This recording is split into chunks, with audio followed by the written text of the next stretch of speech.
O Fantasma de Canterville, escrito por Oscar Wilde. Quando Mr. Hiram B. Otis, o embaixador americano, adquiriu o Parque Canterville, não faltou quem o advertisse de que cometia uma loucura, porque na habitação apareciam, indubitavelmente, almas do outro mundo. Na verdade, o próprio Lord Canterville, cujo caráter era dos mais exigentes e inescrúpulos, supusera seu dever assinalar o fato, chegado o momento de discutirem as condições do negócio. Até nós mesmos tínhamos já muito pouca vontade de residir aqui, disse Lord Canterville, desde que a minha tia-avó, a duquesa Donatária de Bolton, desmaiou de terror. Ela nunca pôde restabelecer-se desse abalo moral, quando as mãos de um esqueleto lhe seguraram os ombros. Numa ocasião em que se vestia para o jantar, devo igualmente dizer-lhe, Mr. Otis, que o fantasma tem sido visto por muitos membros ainda vivos da minha família, assim como pelo cura da paróquia, o reverendo Augustus Dampier, agregado do King's College, em Cambridge. Depois do desgraçado acidente sucedido à duquesa, nenhum dos nossos criados novos quis permanecer no serviço, e Lady Canterville raramente conseguia conciliar o sono durante a noite por causa dos misteriosos ruídos vindos do corredor e da biblioteca. Lord Canterville, respondeu o embaixador, eu sou o comprador da propriedade do fantasma pelo valor que lhe seja atribuído. Venho de um país moderno em que o povo tem tudo quanto o dinheiro pode obter. Não é certo que a nossa atrevida mocidade revoluciona o velho mundo? Não lhes arrebatam as melhores atrizes e prima-donas. Se existisse um fantasma na Europa, dentro em pouco o teríamos lá. Estou convicto disso. Ele seria exposto num dos nossos museus ou exibido nas ruas. Pois muito receio que o fantasma ainda, de fato, exista, disse, sorrindo, Lord Canterville. Pode ser que haja resistido às propostas dos seus arrojados empresários. É bem conhecido há 3 séculos, precisamente a partir do ano de 1584, e nunca deixa de fazer sua aparição às vésperas do falecimento de cada pessoa de nossa família. Em todas as famílias o médico faz exatamente o mesmo, Lord Canterville. Vamos, não existe fantasma algum. Não creio que as leis da natureza abram uma exceção em favor da aristocracia inglesa. Os senhores, na América, são, não há dúvida, muito naturais, comentou o Lord Canterville, sem compreender a última observação de Mr. Otis, e, se lhe é indiferente ter um fantasma dentro de casa, estamos entendidos. Passadas algumas semanas, a transação estava concluída, e, já quase ao fim da estação, o embaixador e a família foram instalar-se no Parque Canterville. Mr. Otis, em solteira Miss Lucretia Rua Tappan da Rua Oeste 53 tinha sido célebre em Nova York por sua beleza. Era, agora, mulher de meia idade, muito agradável, com belos olhos e soberbo perfil. Muitas americanas, ao abandonarem o país natal, dão-se ares de mulheres atingidas por um mal incurável, imaginando ser essa uma das formas da sutileza europeia, mas Mr. Otis não caíra nunca em semelhante erro. Gozava de admirável físico e possuía maravilhoso equilíbrio emocional. Na verdade, e sob numerosos aspectos, era muito inglesa e oferecia excelente exemplo de que a Inglaterra e a América nada têm hoje que as distinga uma da outra, salvo, bem entendido, a linguagem. O filho primogênito, a quem, no impulso de patriotismo que ele jamais deixará de lamentar, os pais haviam posto o nome de Washington, era um rapaz de cabelos louros e muito bonito, parecia integralmente dotado para entrar na diplomacia americana, pois vencer os alemães, 3 estações a fio, no cassino de Newport. A reputação de exímio dançarino que havia conquistado precedera mesmo a sua chegada a Londres. As gardênias eram as únicas fraquezas do seu espírito, posto isso de parte, mostrava ter muito bom senso. Miss Virginia E. Otis era uma jovenzinha de 15 anos, graciosa e ágil como corça recém-nascida e cujos olhos rasgados e azuis refletiam uma bela franqueza. Era uma admirável amazona. Certo dia, batera em corrida o velho Lord Bilton, dando 2 voltas no parque em cima do seu potro e ganhando por comprimento e meio, precisamente em frente da estátua de Aquiles, isto com grande enlevo do jovem Duque de Cheshire. O Duque logo nesse mesmo instante tinha-lhe pedido a mão, e, remetido nessa própria tarde para o colégio pelos encarregados de sua educação, regressara a Eton derramando lágrimas torrenciais.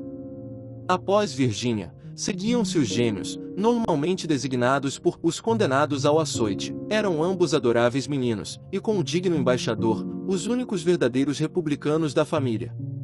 Como o Parque Canterville estava a 7 milhas de Ascot, a estação ferroviária mais próxima, Mr. Otis telegrafara no sentido de irem buscá-los de carruagem, e, cheios de alegria, puseram-se todos a caminho. Era uma linda tarde de julho, em que o aroma dos pinheiros embalsamava o ar. De quando em quando, ouviam um pombo bravo arrulhar docemente, ou enxergavam, escondido entre os rumorosos abrolhos, o brilhante peiticétilo de plumagem de um fazão. À sua passagem, pequenos esquilos, entre os ramos das faias, ficavam a olhá-los, e, alçando a cauda branca, os coelhos fugiam lépidos através dos matos ou sobre os troncos recobertos de musgo. Porém, na ocasião em que se entranhavam na alameda do Parque Canterville, o céu cobriu-se subitamente de nuvens. Uma calma estranha pareceu envolver a atmosfera. Um bando de gralhas passou silenciosamente por cima deles, e antes que houvessem atingido a casa, começaram a cair grossas gotas de chuva. Uma mulher já idosa acolheu-os no alto dos degraus. A maneira como se apresentava era irrepreensível. Envergava um vestido de seda preta, avental branco e touca desta mesma cor. Era Mr. Zumney, a governanta. Mr. Otis, a pedido de Lady Canterville, consentira em conservá-la a seu serviço. Quando puseram pé em terra, ela fez a cada um dos seus novos amós uma rasgada vênia e disse, com solenidade já desusada, desejo que sejam bem-vindos ao Parque Canterville. Seguiram-na e, depois de terem atravessado um belo saguão em estilo Tudor, entraram na biblioteca, sala de grande extensão, de teto baixo e ao fundo da qual se via uma ampla janela com vitrais.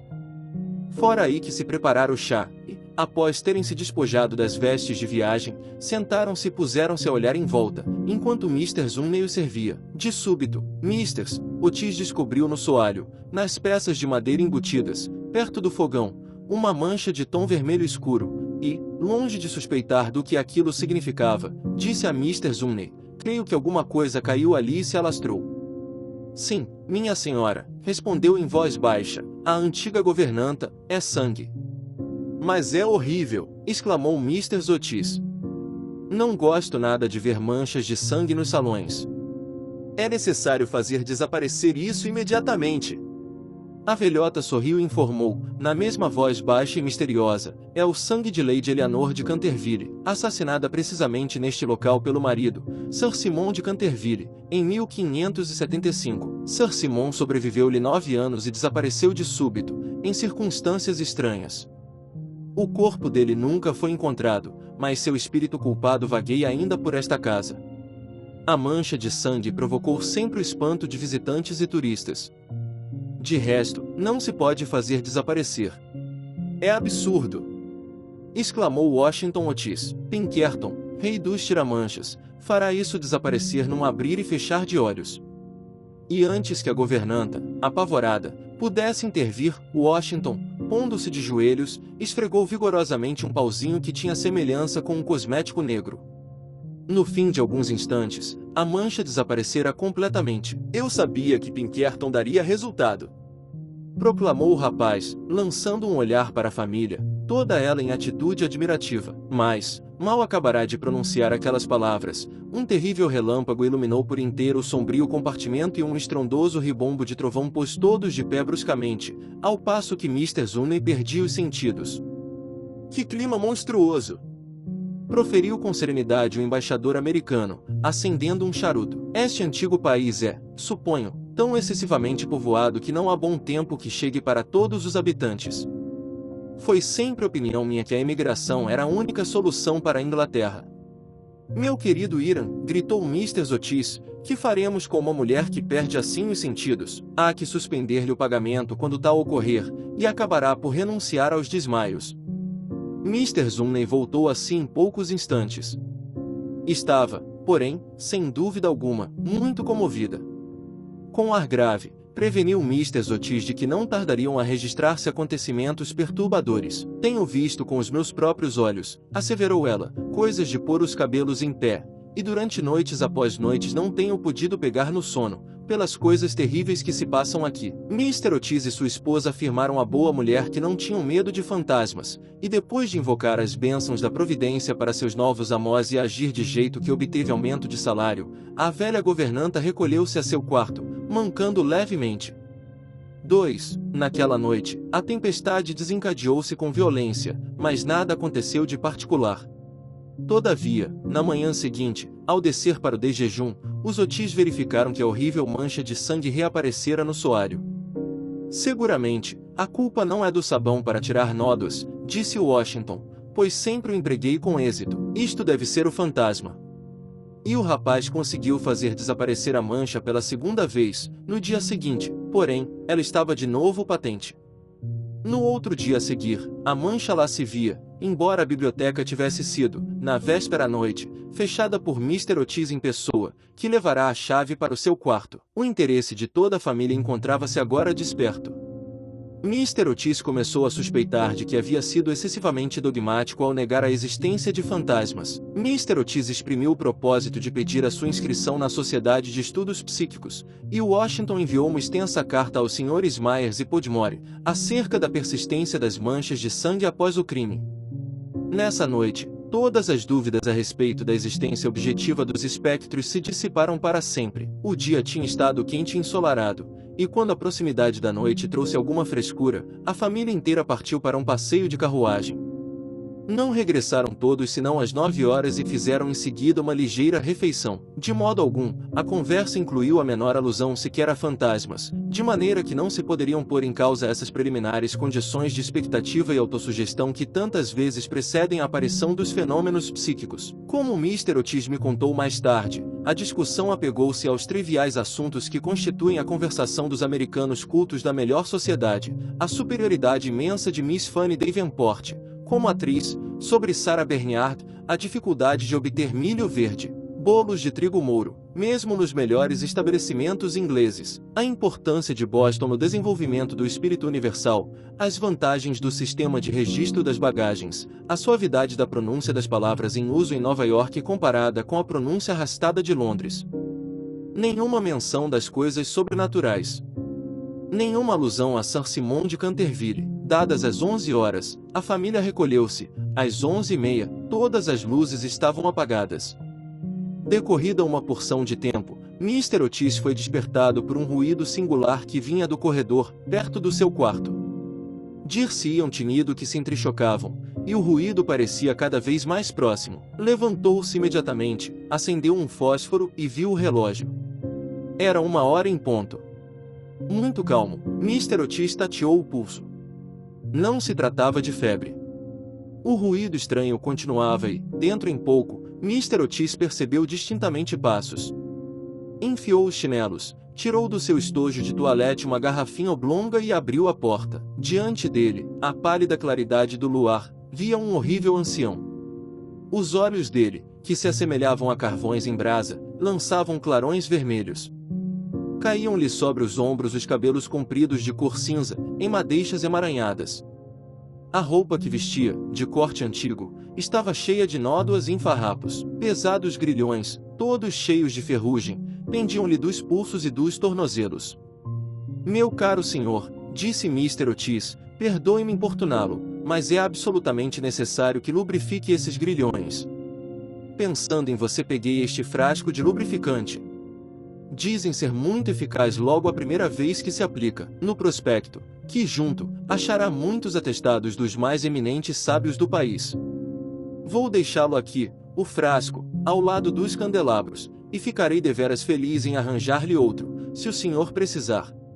Ao dizer isto, o embaixador dos Estados Unidos colocou o frasco sobre o tampo de mármore de uma mesa e, fechando a porta, voltou para a cama. O fantasma de Canterville ficou uns instantes imóvel, cheio de uma indignação bem natural. Depois, arremessando violentamente o frasco ao assoalho encerado, sumiu no longo do corredor soltando grunhidos cavernosos e projetando terrificantes clarões verdes ao redor. Porém, ao atingir o alto da grande escadaria de carvalho, abriu-se bruscamente uma porta, apareceram dois pequenos vultos vestidos de branco, e um rotundo travesseiro passou-lhe, umbindo, rente à cabeça. Decididamente, não havia tempo a perder e, adotando como rápido meio de salvação a quarta dimensão do espaço, esvaiu-se através do revestimento de madeira das paredes, após o que a habitação recuperou a calma. Tendo alcançado uma pequena alcova secreta situada na ala esquerda do edifício, apoiou-se, para retomar o fôlego, e pôs-se a refletir no que acabava de suceder.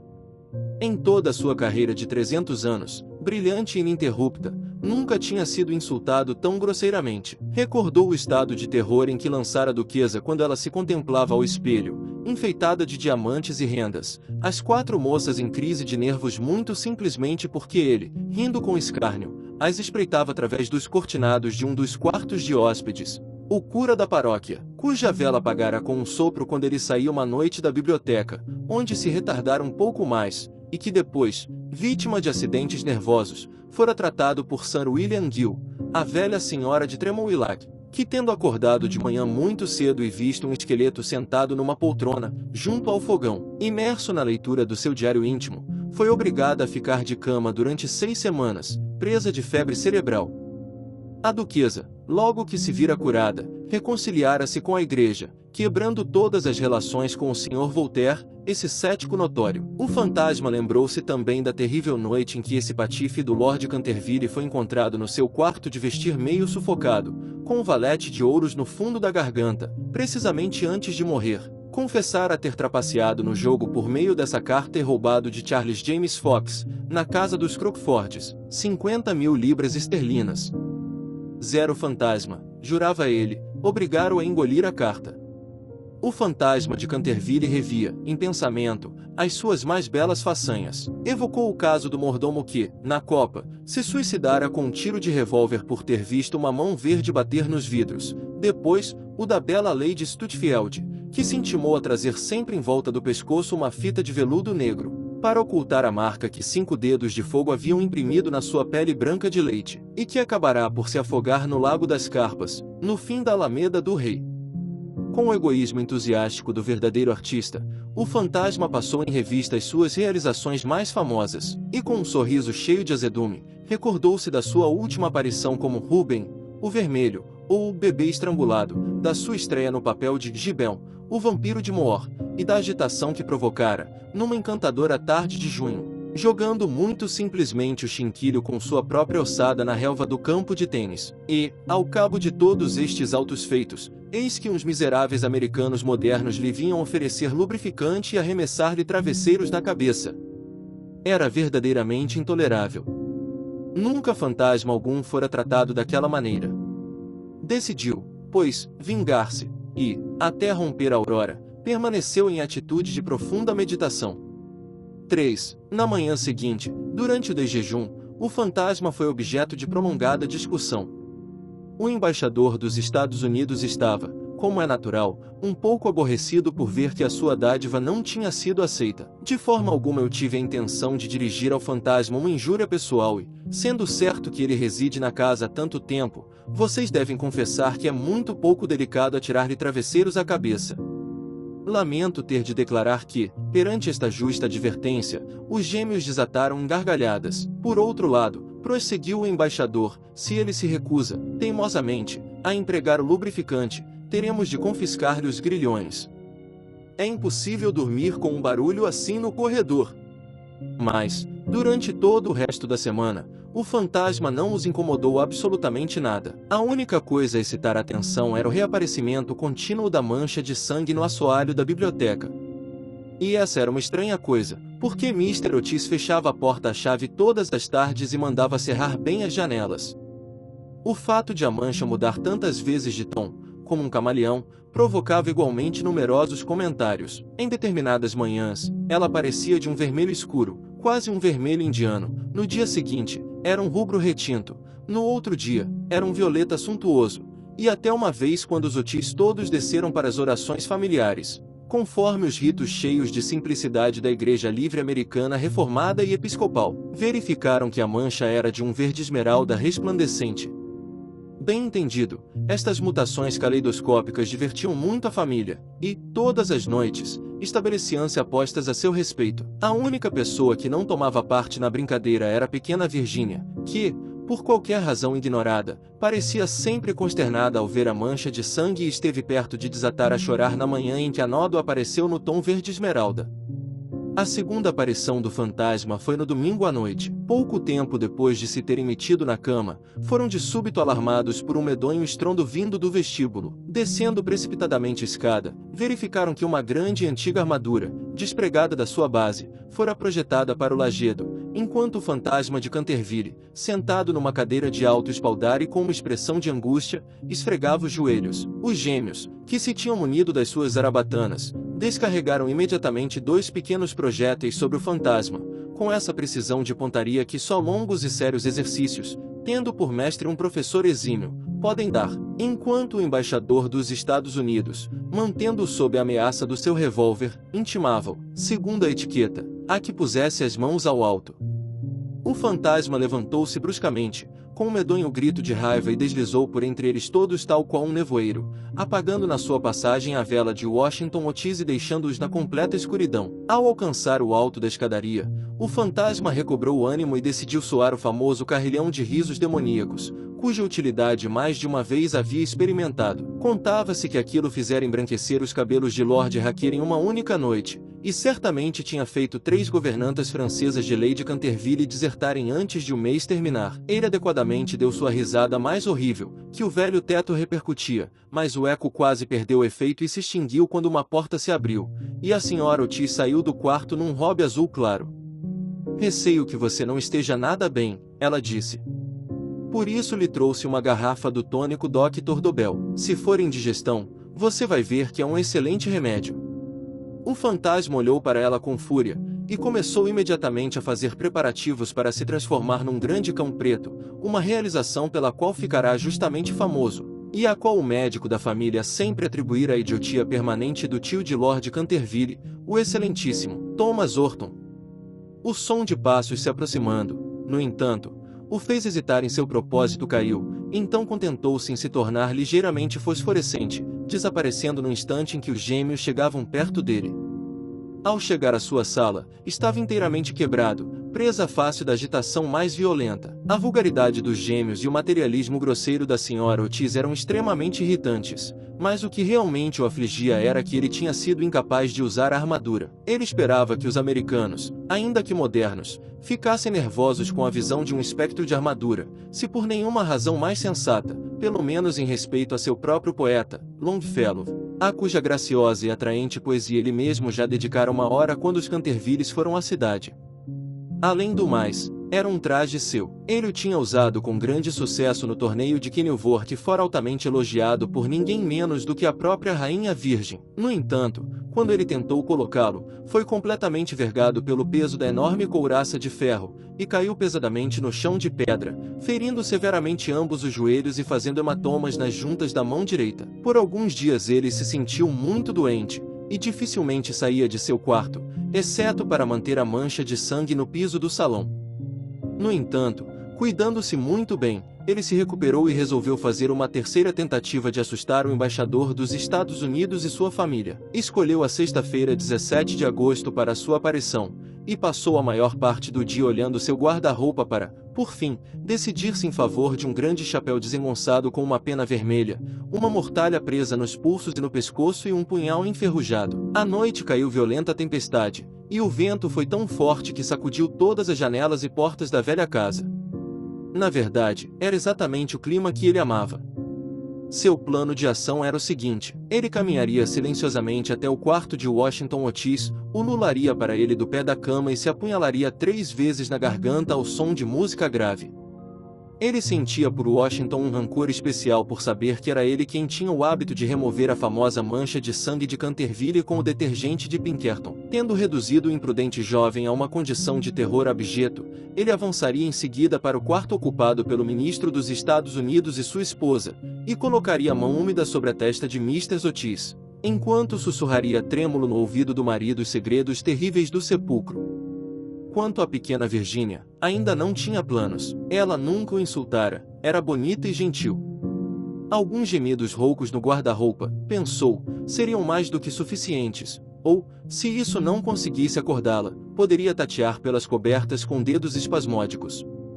Mas aos gêmeos ele estava determinado a ensinar uma lição. A primeira coisa a fazer seria sentar-se sobre o peito deles, de maneira a produzir a sufocante sensação do pesadelo. Depois, ficando as camas tão juntinhas, surgiria no meio sob a forma de um cadáver verde e gelado, até que os manos ficassem paralisados de medo. Por último, despojando-se da mortalha, pretendia arrastar-se em volta de todo o aposento com sua ossada embranquecida, fazendo ao mesmo tempo girarem as meninas dos olhos, numa imitação de Daniel, o mudo, ou o esqueleto do suicida.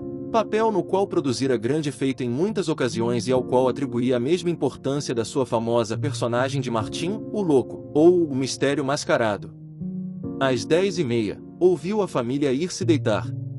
Esteve um bocado de tempo perturbado pelas sonoras risadas dos gêmeos, os quais, com a descuidada alegria de estudantes, certamente se divertiam antes de se enfiar na cama. Mas, às 11h15 tudo estava sossegado e, ao soar a meia-noite, ele partiu para a sua expedição. A coruja vinha roçar as asas nos vidros das janelas, o corvo crocitava no cimo do velho teto e o vento vagueava em volta da casa, gemendo como alma penada. Mas a família Otis dormia, inconsciente do seu destino, e o cadenciado ressonar do embaixador dos Estados Unidos cobriu o ruído do temporal. O fantasma esgueirou-se para fora da madeira das paredes sem dar sinal de si. Sobre a sua boca murcha e cruel desenhava-se um aflitivo sorriso, e a lua escondeu-se por detrás de uma nuvem, quando ele passou junto da grande janela ogival, ornada de um brasão azul e ouro, que representava as suas próprias armas e as da sua esposa assassinada. Deslizava como uma sombra funesta e até as trevas pareciam odiá-lo. De súbito, supôs ouvir alguém a chamá-lo. Deteve-se, mas apenas o latido de um cão subia da Granja Vermelha. Prosseguiu o caminho, resmungando pragas do século XVI e brandindo de quando em quando a adaga cheia de ferrugem. O fantasma atingiu, por fim, o canto do corredor que conduzia ao quarto do infortunado Washington. Parou um instante. O vento sacudia-lhe as madeixas compridas e de cor cinza e fazia ondular, de maneira grotesca e fantástica, o sudário de morto. O quadro inspirava indizível horror. O relógio soou então o quarto de hora. Compreendeu que tinha chegado o momento. Soltou, baixinho, uma risadinha de escárnio e contornou a esquina do corredor. Mas, mal tinha dado um passo, logo recuou com um lamentoso gemido de terror e ocultava nas suas mãos ossudas a face macilenta. Diante dele, erguia-se um horrível espectro, tão imóvel como uma figura de pedra, tão monstruoso como o sonho de um louco. A cabeça dele era calva e luzidia, a face redonda, gorda e branca. Um riso ignóbil parecia ter-lhe contorcido as feições numa expressão eterna de zombaria. Dos olhos, escorriam clarões escarlates, a boca era um largo poço de fogo e uma horrenda vestimenta, semelhante à sua, envolvia de longas pregas brancas o vulto titânico. Um letreiro, contendo uma inscrição em caracteres estranhos e antigos, ornava-lhe o peito, sem dúvida, um certificado de infâmia, a narrativa de medonhas faltas, uma lista de crimes espantosos. Com a mão direita, brandia um gládio de aço luzidio. Nunca tendo visto, até a data, fantasma algum, sentiu naturalmente um grande pavor. Lançou rapidamente outro olhar ao terrível espectro e desatou a fugir para o seu quarto, tropeçando, ao seguir pelo corredor, no longo sudário que trazia. Por último, deixou cair a adaga enferrujada dentro das grossas botas do embaixador, onde o mordomo foi encontrá-la no dia seguinte de manhã. Uma vez no refúgio da sua alcova, atirou-se para cima da estreita cama de lona e enterrou o rosto nos lençóis. Porém, transcorrido um tempo, a antiga coragem dos Cantervilles recuperou sua tradição. Decidiu ir falar com outro fantasma logo que nascesse o dia. E apenas a aurora prateou as colinas, voltou ao local onde havia, pela primeira vez, lançado os olhos sobre o formidável espectro, raciocinando que, no final das contas, 2 fantasmas valiam mais do que um e que, com a ajuda do seu novo colega, talvez vencesse melhor os gêmeos. Mas quando ali chegou, no mesmo lugar, um horrível espetáculo feriu seus olhos. Era de todo evidente que acontecerá qualquer coisa ao fantasma, porque a luz lhe desaparecera completamente das órbitas, o gládio luzidio escorregara-lhe da mão e o corpo encostava-se à parede numa atitude de constrangimento e incômodo. Precipitou-se para ele e tornou-o nos braços. Mas, com assombro seu, a cabeça do outro rolou para o chão, o corpo foi-se abaixo e ele percebeu que estreitava apenas um cortinado de cama, de fustão branco, ao mesmo tempo que uma escova de cabo, um machado de cozinha e um nabo oco lhe jaziam aos pés. Incapaz de compreender esta curiosa transformação, pegou o letreiro com pressa febril e, à luz fosca da aurora, leu estas palavras abomináveis: o fantasma Otis é o único, autêntico e original. Desconfiem das imitações. Como num relâmpago, compreendeu tudo. Tinham-lhe pregado uma peça. A característica expressão dos Cantervilles perpassou-lhe nos olhos, cerrou as maxilas sem dentes e, levantando muito alto, acima da cabeça, as mãos descamadas, jurou, segundo a fraseologia pitoresca da escola antiga, que, quando se ouvisse mais 2 vezes o alegre apelo do galo, dar-se-iam ali acontecimentos sangrentos e a morte deslizaria por aqueles lugares em silenciosos passos. Mal formulara este temível juramento, subiu, à distância, de uma granja coberta de telhas vermelhas, a voz de um galo. Zero fantasma soltou um prolongado e amargo riso e esperou, hora após hora, esteve à espera, mas, por qualquer razão estranha, o galo não repetiu o canto. Por fim, às 7h30, a chegada dos serviçais obrigou-o a abandonar o seu horrível posto de sentinela. Regressou ao quarto a passos lentos, a meditar na sua vã esperança e no seu abortado plano. Consultou, então, muitas obras a que dedicava particular apreço e que tratavam dos antigos tempos da cavalaria. Aí verificou que, em todas as vezes que tal juramento havia sido formulado, sempre o galo cântara a segunda vez. Diabos levem aquele maldito volátil! Resmungou ele. Ali, pena não me encontrar no tempo em que, com minha intrépida lança, lhe trespassaria a garganta e em que o teria obrigado a cantar só para mim até perder o sopro. Depois, estendeu-se num confortável ataúde de chumbo, em que permaneceu até o cerrar da noite. 4. No dia seguinte, o fantasma estava muito fraco e cansadíssimo. Começava a ressentir-se dos efeitos da medonha agitação das 4 últimas semanas. Estava com os nervos abalados, até o menor ruído sobressaltava. Não saiu do quarto durante 5 dias e decidiu por fim renunciar à nódoa de sangue no chão da biblioteca. Se a família Otis não queria aquilo, estava claro que, sem sombra de dúvida, não era digna do caso. Com plena evidência, essas pessoas viviam num plano de existência de baixo materialismo e eram em absoluto incapazes de apreciar o valor simbólico dos fenômenos sobrenaturais. O assunto das aparições espectrais e o desenvolvimento dos corpos astrais eram, bem entendido, coisas diferentes e alheias à atenção dessa gente. Ele, fantasma, tinha como missão solene, aparecer no corredor uma vez por semana e ulular através de um janelão em ogiva na primeira e na terceira quarta-feira do mês e não via maneira de poder subtrair-se honrosamente às suas ocupações. A sua vida, é certo, fora culposa, mas, por outro lado, ele era rigidamente escrupuloso em tudo quanto se relacionava com o sobrenatural. 3 sábados a fio, o fantasma atravessou, portanto, o corredor como de costume, entre a meia-noite e as 3 horas da manhã, tomando 1000 precauções para não ser visto, nem ouvido. Tirou os sapatos, pisou tão levemente quanto possível as tábuas do assoalho roídas pelo cupim, enrolou-se no manto de veludo negro e pensou lubrificar seus grilhões. É inevitável reconhecer que não foi sem dificuldade que veio adotar este derradeiro meio de proteção, mas, uma noite, na hora em que a família se preparava para ir jantar, ele introduziu-se nos aposentos de Mr. Otis e lançou mão do respectivo frasco. Ao fazê-lo, experimentou, a princípio, um pouco de humilhação, mas logo adquiriu inteligência bastante para se inteirar de que a invenção estava longe de ser má e de que, até certo ponto, lhe favorecia os planos.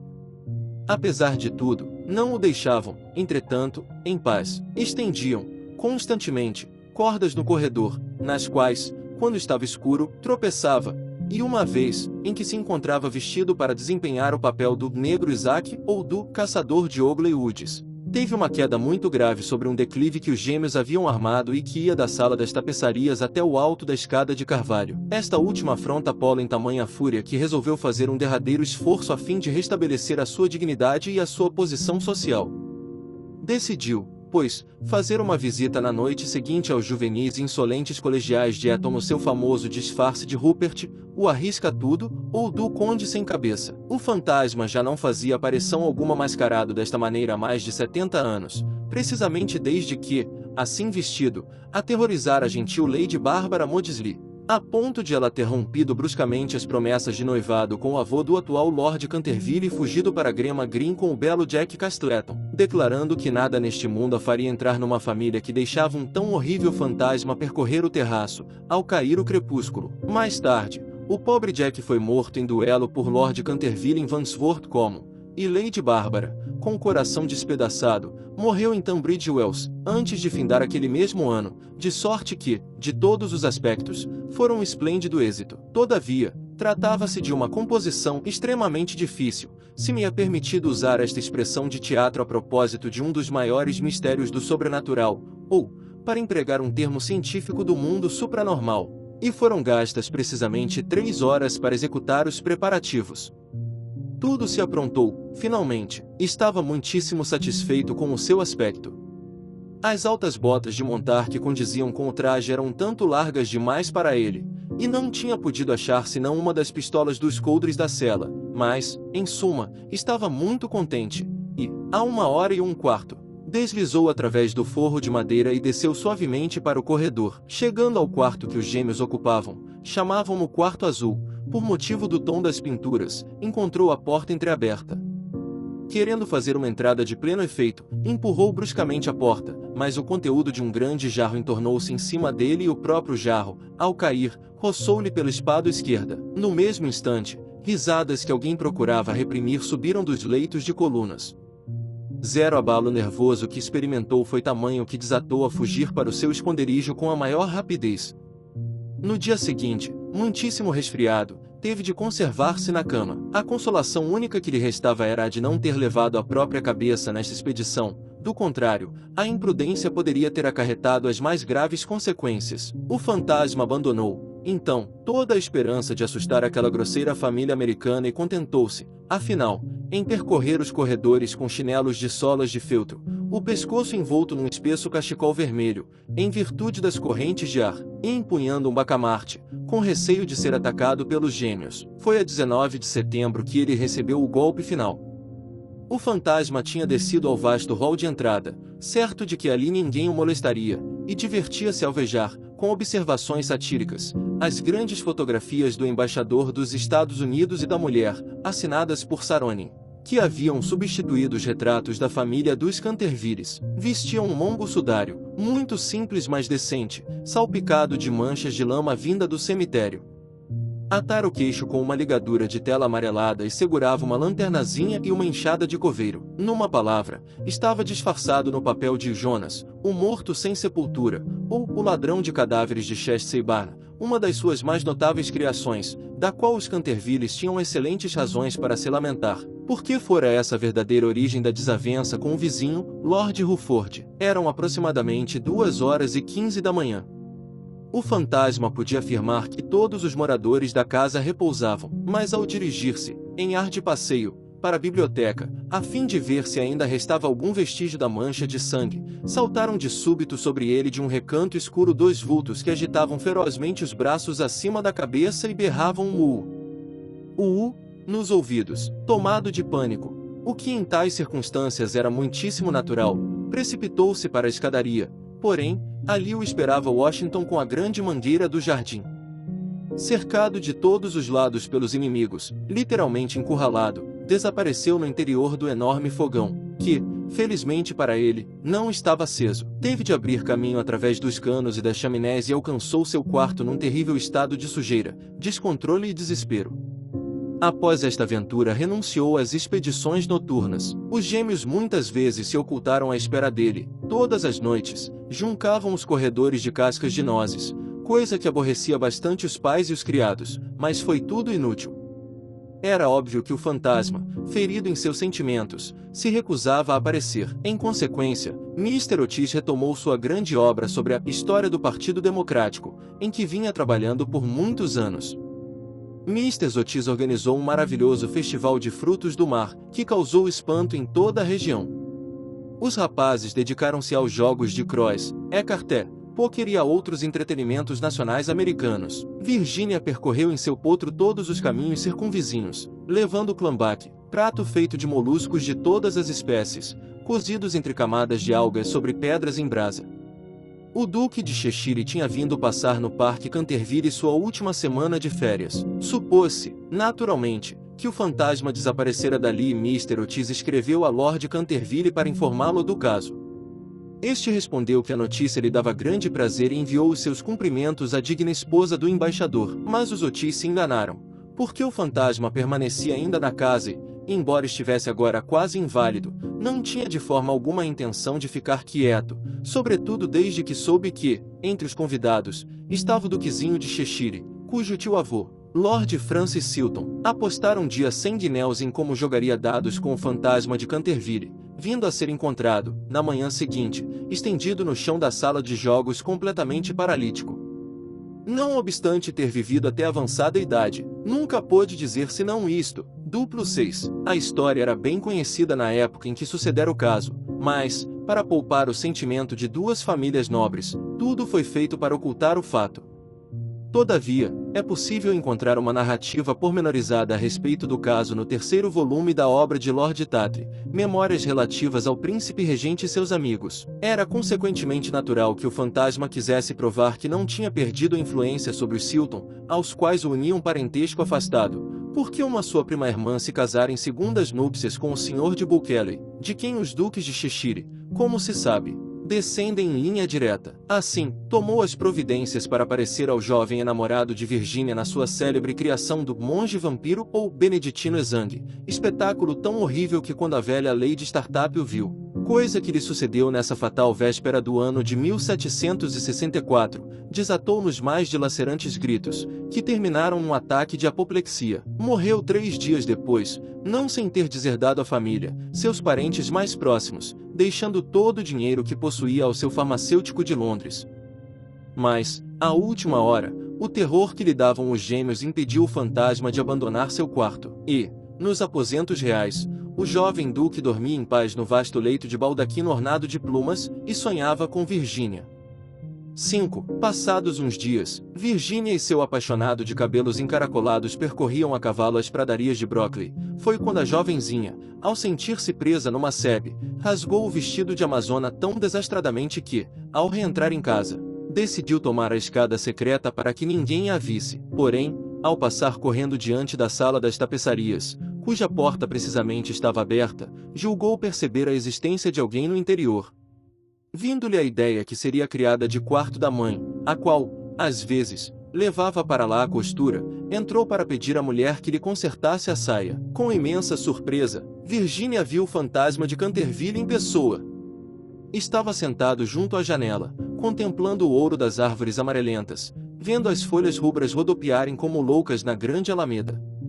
Tinha a cabeça apoiada na mão e toda a sua atitude traía uma depressão extrema. Na verdade, ele apresentava um ar tão desolado e tão lamentável que a pequena Virginia, cuja primeira ideia foi fugir e encerrar-se no quarto, acabou tomada de piedade e resolveu tentar reconfortá-lo. Os passos de Virginia eram tão leves e a melancolia do fantasma tão profunda que ele não teve consciência da presença da jovem senão quando ela lhe dirigiu a palavra. Sinto-me contristada por sua causa, disse Virginia, mas meus irmãos voltam amanhã para Eton e, se o senhor se portar bem, ninguém o atormentará. Pedem-me que me porte bem, mas é absurdo. Respondeu ele com os olhos escancarados de espanto à vista daquela gentil jovenzinha que ousava dirigir-se a ele. É completamente absurdo. É imprescindível que eu faça render meus grilhões e que o lure pelos buracos das fechaduras e que passeie por aí de noite, se é a isto que a menina faz alusão. Essa é a minha única razão de existir. Isso não é uma razão de existência, e o senhor bem sabe que tem sido muito mal. Mr. Zurney disse, no dia de nossa chegada aqui, que o senhor matou sua mulher. Bem, concordo, disse com vivacidade o fantasma. Mas trata-se de um assunto de família e as pessoas nada têm com isso. É muito mal feito matar alguém, insistiu Virginia, que, às vezes, mostrava uma encantadora expressão de gravidade puritana, herdada de qualquer antepassado da Nova Inglaterra. Olha, detesto esse rigor corriqueiro da ética abstrata. Minha mulher era feia, nunca engomava convenientemente a minha gola de pregas e não conhecia nada de cozinha. Olhe, eu tinha matado um veado nos bosques de Ogley, um veadozinho magnífico.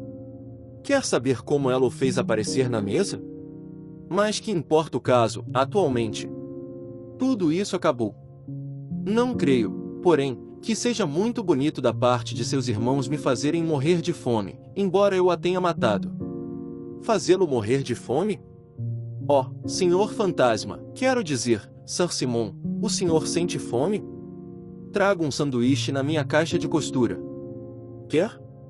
Não, obrigado, já não como agora.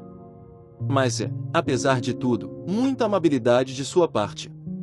A menina é muito mais gentil do que o resto de sua família horrível, grosseira, indigna. Cale-se!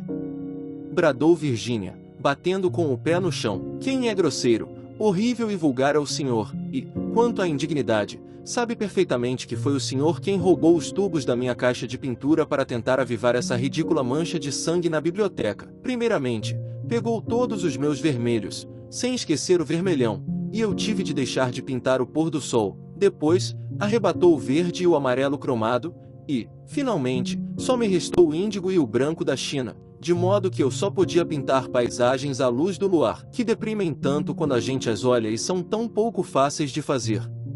Eu nunca disse nada contra o senhor, contudo andava muito aborrecida e tudo aquilo era bem ridículo. Já se viu sangue de tom verde esmeralda?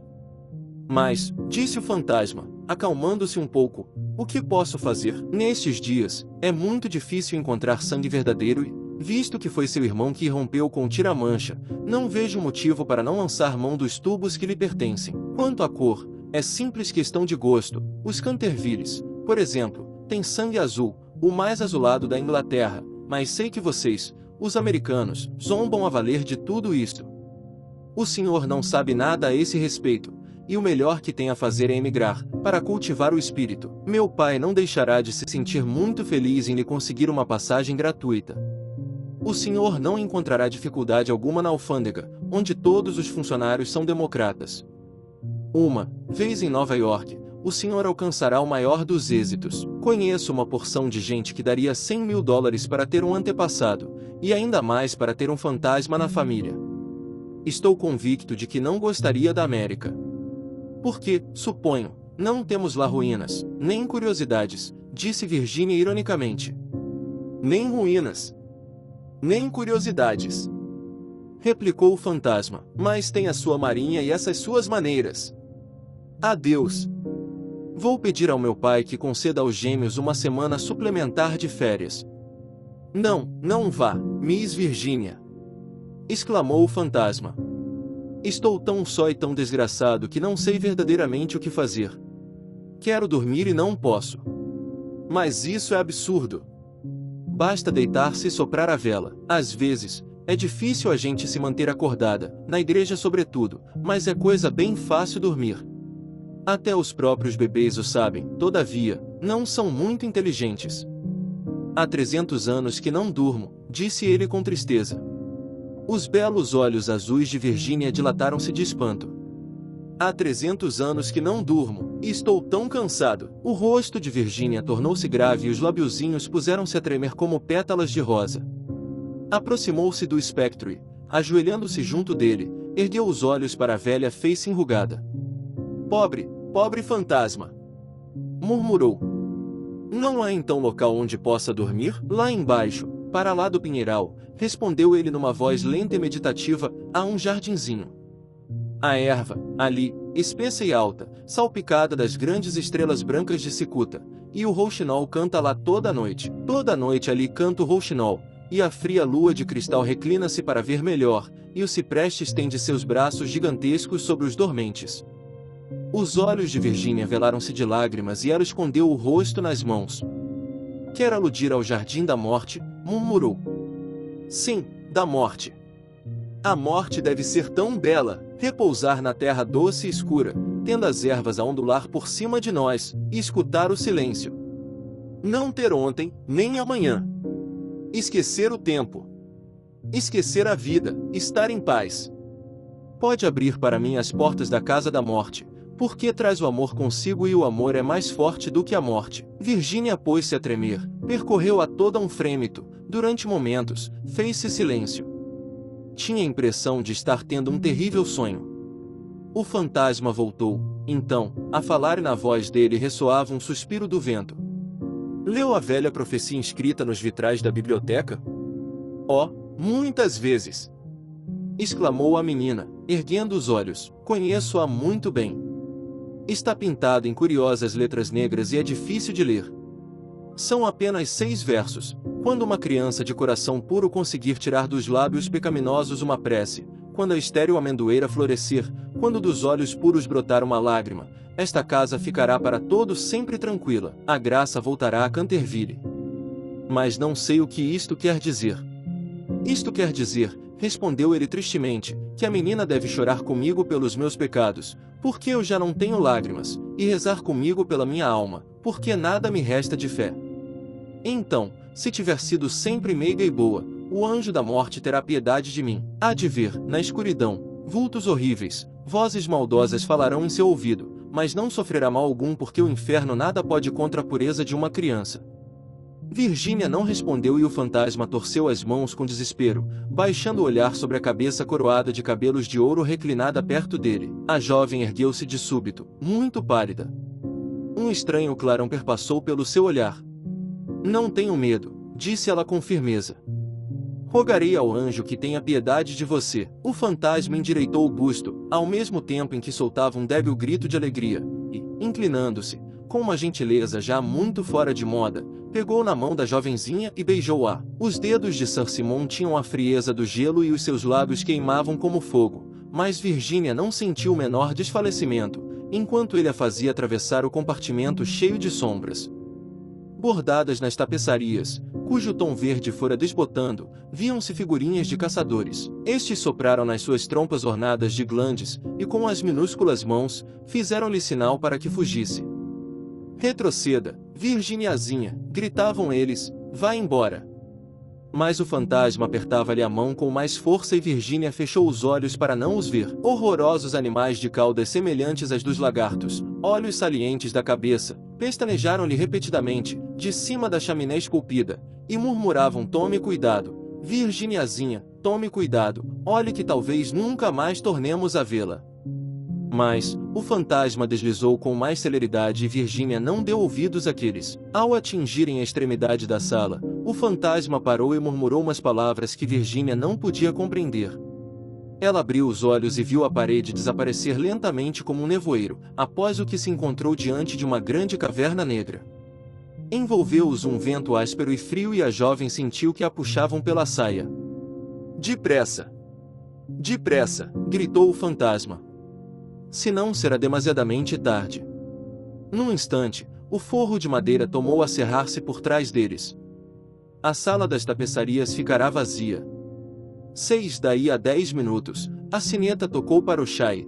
Como Virgínia não dissesse, Mr. Otis mandou um dos criados chamá-la. Passado um momento, este voltou para dizer que não tinha encontrado Miss Virginia em parte alguma.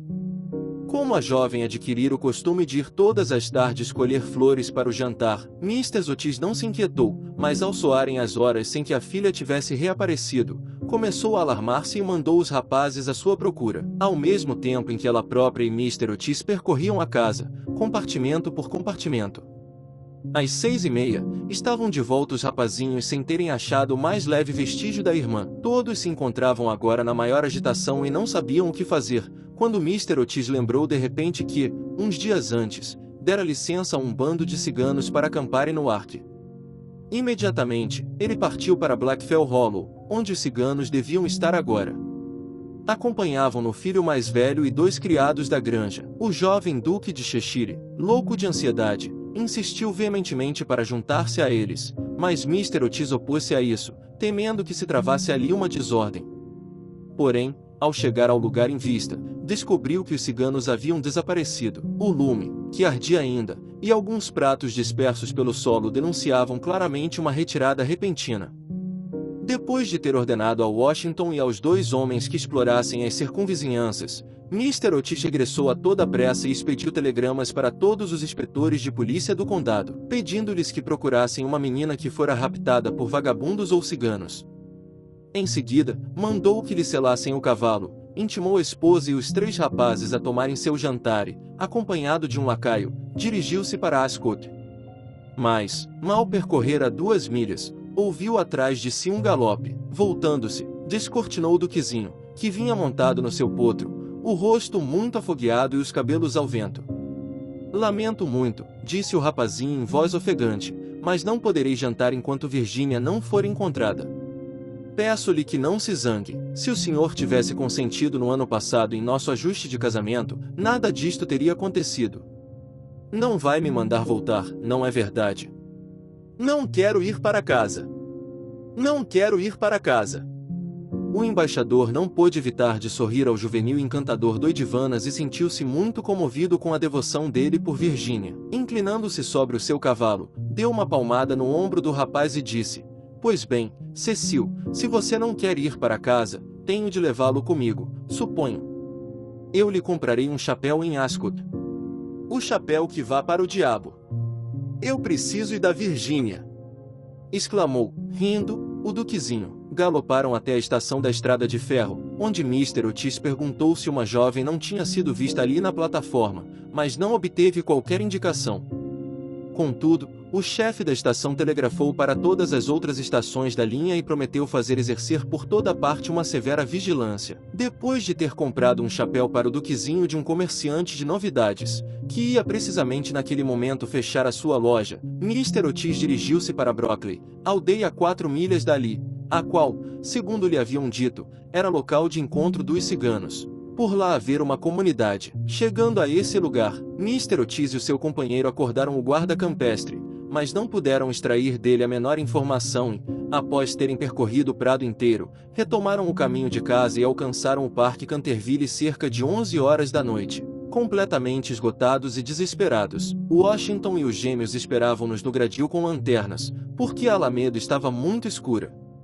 Não se conseguirá descobrir o mais leve rastro de Virgínia.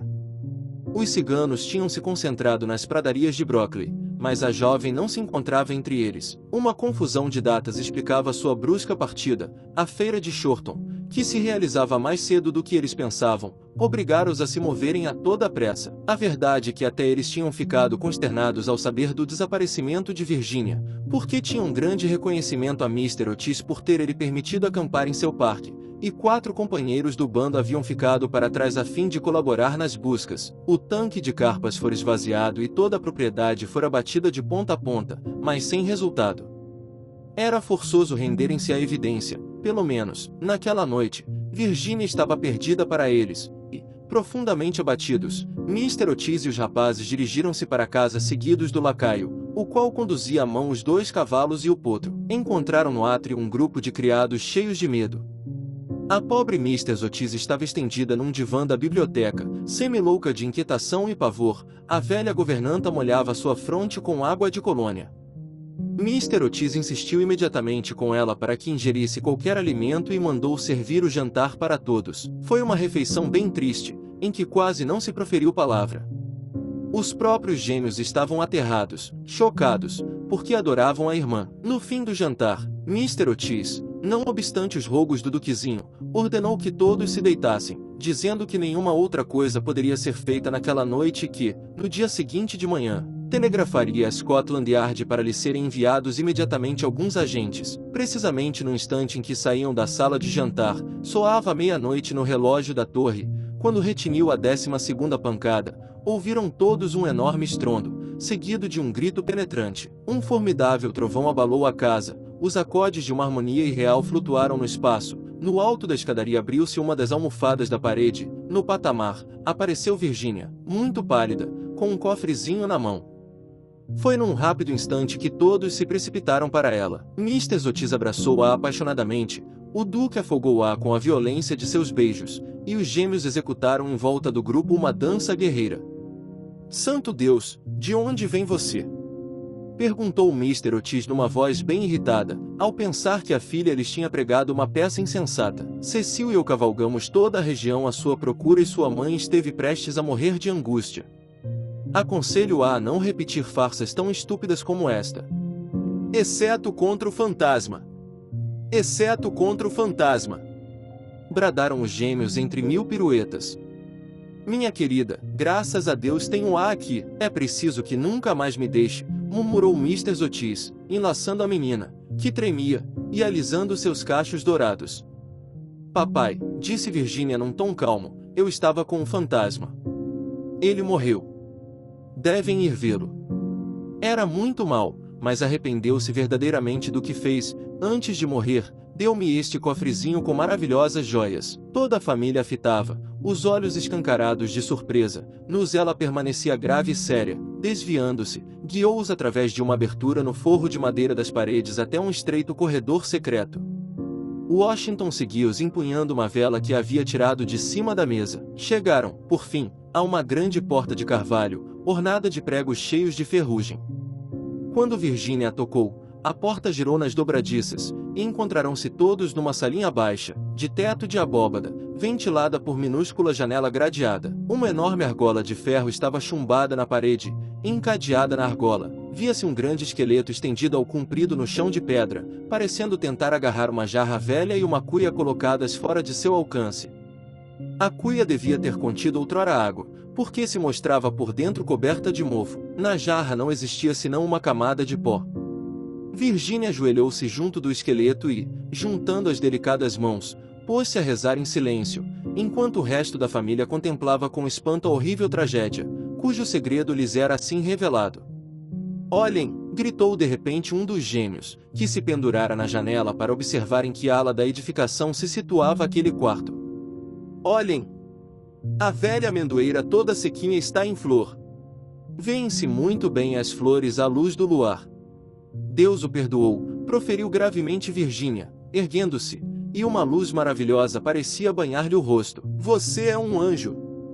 Exclamou o jovem duque, que a estreitou contra si. 4 dias após estes curiosos acontecimentos, um séquito fúnebre deixava o Parque Canterville por volta das 11 horas da noite. 8 cavalos negros puxavam o carro morro acima e sobre as cabeças deles agitavam-se grandes penachos de plumas de avestruz. Um suntuoso pano cor de púrpura, que as armas dos Cantervilles, bordadas em ouro, ornavam, cobria o caixão de chumbo. Junto ao carro marchavam os criados empunhando tochas, e todo o cortejo assumia singular imponência. Lord Canterville dirigia o enterro, tinha vindo expressamente do país de Gales para assistir à cerimônia e ocupava a primeira carruagem, acompanhado da jovem Virginia. A seguir iam o embaixador dos Estados Unidos e a esposa, depois Washington e os 3 rapazes, e, por fim, na carruagem final, Mr. Zumley. Partiu-se da convicção de que a governanta, que durante mais de 50 anos havia sido perturbada pelo fantasma, tinha o direito de vê-lo desaparecer para sempre. Fora escavada, num canto do cemitério, uma profunda sepultura, precisamente sob a rama do velho teixo, e as preces foram proferidas pelo reverendo Augustus Dampier da maneira mais impressionante. Ao término da cerimônia, os criados, conforme um costume tradicional na família Canterville, apagaram as suas tochas, e no momento de se fazer descer o caixão à sepultura, Virginia avançou e depôs sobre ele uma grande cruz tecida de rosas e flores de amendoeira. Simultaneamente, a lua surgiu de trás de uma nuvem e, com as suas ondas silenciosas e argênteas, iluminou o pequeno cemitério, e do recesso de uma moita, à distância, subiu o canto de um rouxinol. A jovem recordou a descrição que o fantasma fizera do Jardim da Morte. Lágrimas velaram-lhe os olhos e mal articulou palavra durante o caminho de regresso. No dia seguinte de manhã, antes que Lord Canterville partisse para Londres, Mr. Otis conferenciou com ele a respeito das joias dadas a Virginia pelo fantasma. Era de notável magnificência, em especial certo colar de rubis com um engaste veneziano, admirável trabalho do século XVI, e o valor delas todas era tal que Mr. Otis sentia grandes escrúpulos em consentir que a filha as aceitasse. Lord Canterville, disse o embaixador, eu sei que o regime dos bens chamado de mão morta é aplicável neste país tanto a joias como a terras, e parece-me evidente que estas joias de família lhe pertencem. Consequentemente, devo, pois, pedir-lhe que as leve para Londres e as considere simplesmente como parte de sua herança, agora restituída em inesperadas circunstâncias. Quanto à minha filha, ela é ainda uma criança e, sinto-me feliz em dizê-lo, não presta mais do que medíocre interesse a esses vãos acessórios de luxo. Além disso, minha mulher, que, ouso afirmá-lo, é em matéria de arte uma autoridade, com a qual é necessário contar, ela gozou do privilégio de passar muitos invernos em Boston quando ainda era solteira, comunicou-me terem essas joias elevado valor monetário. Postas à venda, atingiriam um altíssimo preço. Nestas condições, Lord Canterville, estou certo de que compreendera não poder eu permitir a nenhum membro da minha família conservá-las na sua posse. E, em boa verdade, todos esses frívolos adornos, por mais adequados ou indispensáveis que sejam à dignidade da aristocracia inglesa, estariam absolutamente deslocados entre pessoas educadas nos princípios severos e, suponho, imortais da simplicidade republicana. Talvez me seja lícito acrescentar que Virginia deseja vivamente que o senhor a autorize a guardar para ela o cofre, a título de recordação dos desvarios e dos infortúnios desse seu antepassado. Visto que o cofre se acha muito velho e muito estragado, talvez o senhor julgue razoável deferir este pedido. Pela minha parte, Confesso estar bastante surpreso ao ver um dos meus filhos exprimir simpatia pelas coisas medievais, seja sob qual aspecto for, e não posso explicar isto a mim próprio, senão pelo fato de Virginia ter nascido num dos seus arrabaldes pouco tempo depois de nossa chegada à Inglaterra. Lord Canterville escutou com muita gravidade o discurso do digno embaixador, repuxando de quando em quando as pontas do bigode grisalho para dissimular um sorriso involuntário. E quando Mr. Otis acabou de falar, apertou-lhe a mão e disse: "Meu caro senhor, a sua encantadora filhinha prestou a Simon, meu infeliz antepassado, um serviço de importância, e eu e a minha família devemos muito à maravilhosa coragem dela.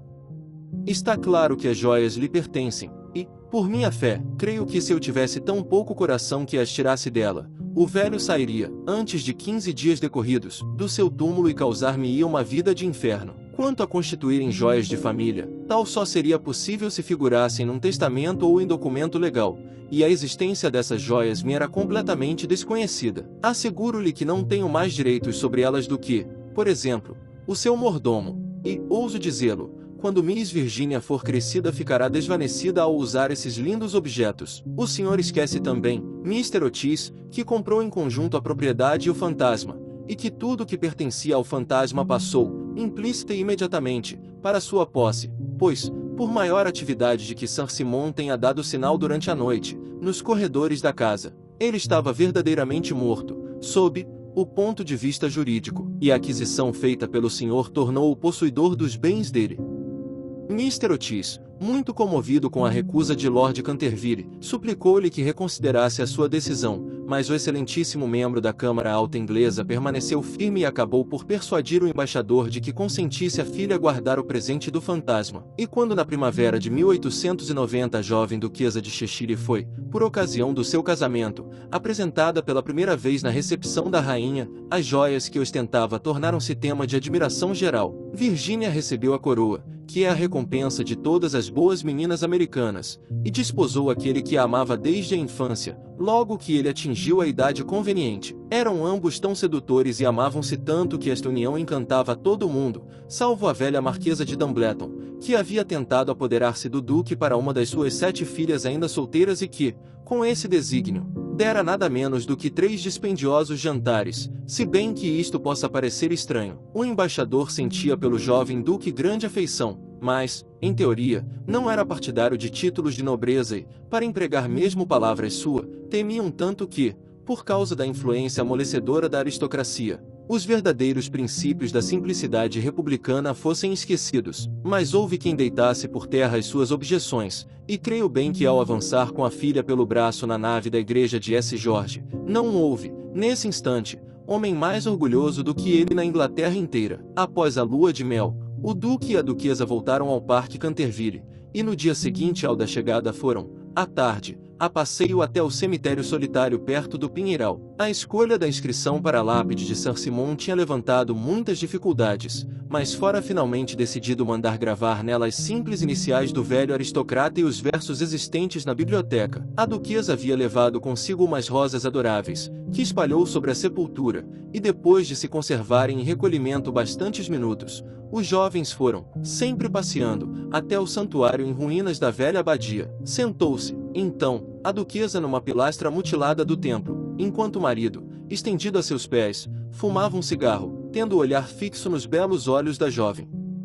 De súbito, arremessando para longe o cigarro, pegou-lhe a mão e disse: "Virginia, uma mulher não deve ter segredos para seu marido." "Querido Cecil, não tenho segredos para você." "Tem, sim," replicou ele sorrindo. "Nunca me disse o que aconteceu quando esteve com o fantasma." "Nunca disse a ninguém," respondeu Virginia com ar grave. "Sei disso, mas podia dizer a mim." "Não me peça tal coisa, Cecil, eu não posso dizer." "Pobre Sir Simon! Devo-lhe muito." "É verdade. Não ria, Cecil. Mostrou-me o que é a vida, o que significa a morte e por que o amor é mais forte do que a vida e a morte." O duque, pondo-se de pé, abraçou com ternura a mulher. "Pode reservar seu segredo por tanto tempo quanto eu guardarei seu coração," murmurou. "Ele sempre lhe pertenceu, Cecil. E dirá um dia aos nossos filhos, não é verdade?" As faces de Virginia cobriram-se de rubor. Fim.